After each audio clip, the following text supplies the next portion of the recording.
తనిఖీలు, నిర్వహణ, మరమ్మతులకు సంబంధించి చట్టాన్ని చేసింది. ఈ చట్టం నిబంధనలను అమలు చేయడం డ్యామ్ యజమానుల చట్టబద్ధత బాధ్యత.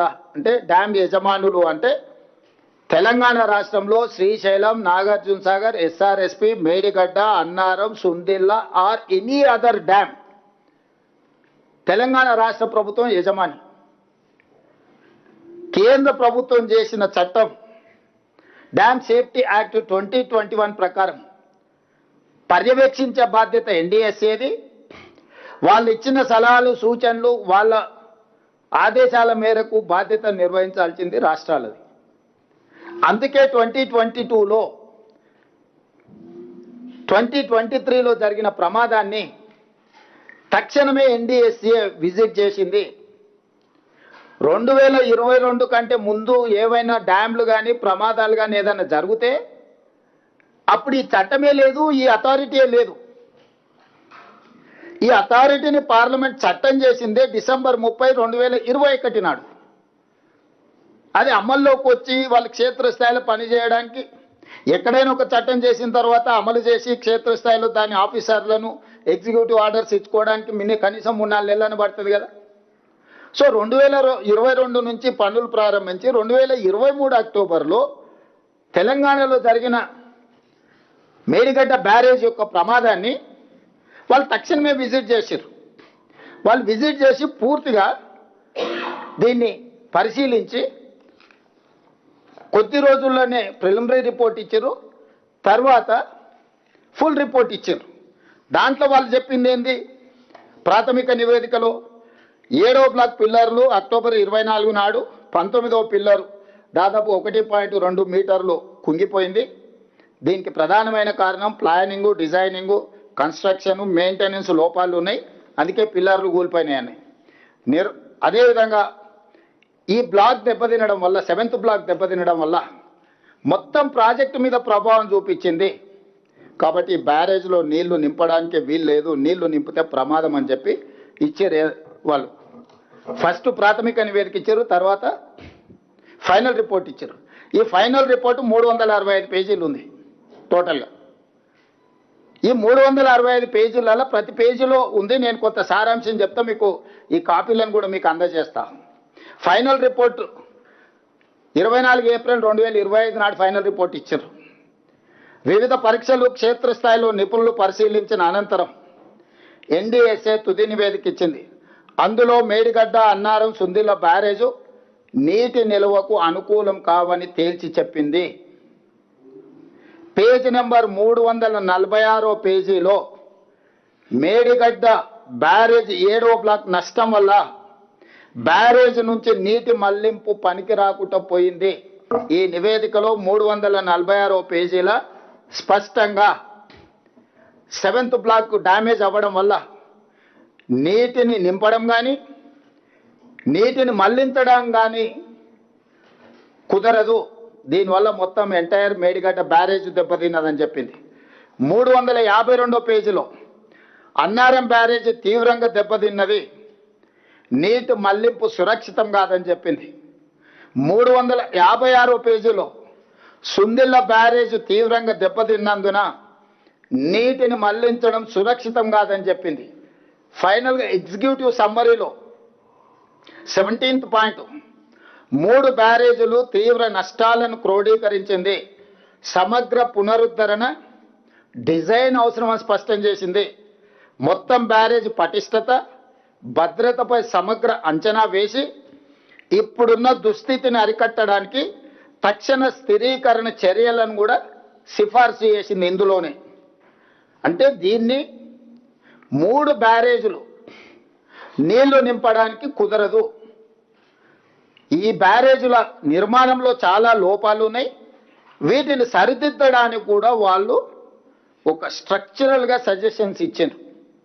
ఏ విధంగా నిపుణులు అపాయింట్ చేయాలి, ఏ సంస్థలతో భూసార పరీక్షలు చేయించాలి, ఏ సంస్థల ద్వారా ఈ ప్రాజెక్టు యొక్క నాణ్యతను ఏ రకంగా చేయాలనో వాళ్ళు కంప్లీట్గా ఇచ్చారు. చివరిగా ఇంకే మాట ఏమన్నారు, పునరుద్ధరణ డిజైన్లు, రిపేర్లు, ఇతర పనులన్నీ ఎన్డీఎస్ఏ లేదా సిడబ్ల్యూసి ఆమోదంతోనే చేపట్టాలని ఎన్డీఎస్ఏ సిఫార్సు చేసింది. నువ్వేది చేయాలన్నా మీ దగ్గర అపర మేధావులు ఉండొచ్చు, 80,000 పుస్తకాలు చదివిన వాళ్ళు ఉండొచ్చు, కిలాడి కమిటీ ఉండొచ్చు. ఈ కిలాడి కమిటీలు ఇచ్చే నివేదికలు లేకపోతే సూచనలతోనే మీరు ముందుకు వెళ్ళడానికి వీల్లేదు.